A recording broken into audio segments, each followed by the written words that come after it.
dhammaan howlwadeenta agaasimaha guud agaasinka la taliyaasha maamulka wasaaradda deegaanka isbeddelka cimilada kusoo dhawaada kulanka oo aan 3 cisho soo socdo kula fuguri doono sidii aan u fariisin lahayn howlaha wasaaradda.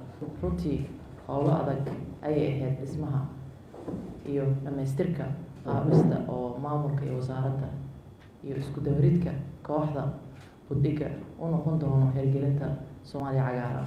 waa wax lagu farxo inaan maanta ka hadlayno istiraatiijiyadda iyo howlo socodsiinta sanadka soo socda ee 2023 kadib maalmo adag oo aan ku bixinay isku keenida iyo howlgelinta khibrada maanta la joogo gabdhiga iyo wiilal. howl aan qorshe lahayn, laga baaradegin, la qiimeynin ma yeelato natiijo wanaagsan.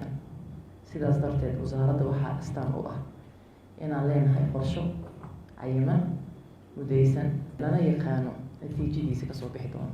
waxaan ahay wasaaradda gabi ahaanba dalka ku cusub, nidaamkeeda dowladnimadeeda ku cusub, isla markaana mas-uul ka ah howlaha ugu muhiimsan ee dalkeenu maanta u baahan yihiin.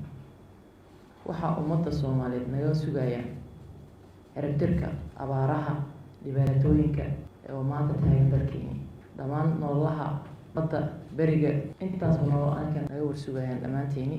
waxaan u baahannahay inaan mas-uuliyaddeeda kasoo bixi doono oo aan aqoonteeda iyo kartideedaba leeyihiin.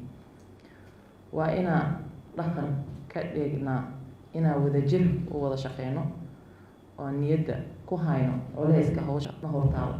3 maalmood soo socto waxaa isbari doonaa nidaamka shaqada, aynu isku sheegi doonaa, waxaa ka doodi doonaa wax walbo caqabada nooga hor imaan karo.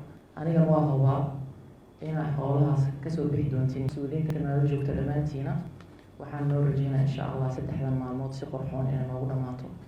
waana mahadsantihiin.